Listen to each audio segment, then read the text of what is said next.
آج کی کہانی ہے دھوکا، الو اور عقاب کی دوستی۔ ایک الو اور عقاب کی گہری دوستی تھی۔ ایک دن عقاب الو کے پاس آیا اور کہنے لگا، الو بھائی، میں اب تمہارے بچے کبھی نہیں کھاؤں گا۔ تم ایسا کرو، مجھے بتا دو کہ تمہارے بچے دکھنے میں کیسے ہیں تاکہ میں غلطی سے بھی ان کو نہ کھاؤں۔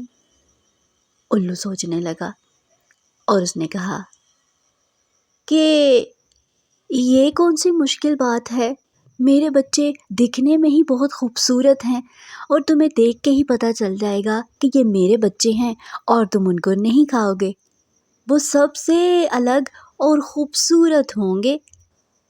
عقاب نے کہا، ٹھیک ہے، مجھے ہوا کہ مجھے پہلے پوچھ لینا چاہیے تاکہ کوئی غلط فہمی نہ ہو۔ عقاب یہ کہتا ہے اور اڑ جاتا ہے۔ اڑتے اڑتے اگلے دن عقاب کیا دیکھتا ہے کہ ایک درخت پہ ایک گھونسلہ ہے جس میں بدھے کالے بدصورت بچے تھے اور بدھی آواز میں آوازیں نکال رہے تھے۔ عقاب نے سوچا، یہ الو کے بچے نہیں ہو سکتے، کیوں نہ میں ان کو کھا لوں۔ اور وہ ان کے پاس گیا اور ان کو جھٹ سے کھا لیا، کیونکہ عقاب کو یہی تھا کہ یہ بچے الو کے نہیں ہو سکتے، کیونکہ الو کے بچے تو بہت پیارے ہوں گے۔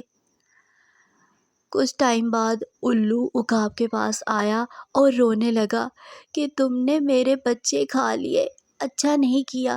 یوں جھٹ سے عقاب اڑ گیا اور ایک سے کہا، یہ تمہارے ساتھ بہت اچھا ہوا، تم نے عقاب کو دھوکا دیا کہ تمہارے بچے سب سے خوبصورت ہیں، اس لیے تمہیں اس دھوکے کی سزا ملی ہے اور اس نے تمہارے بچے کھا لیے۔ پیارے بچوں، ہمیں کبھی کسی کو دھوکا نہیں دینا چاہیے، کیونکہ دھوکا دینا بہت بری بات ہے اور اس کی سزا ہمیں ملتی ہے۔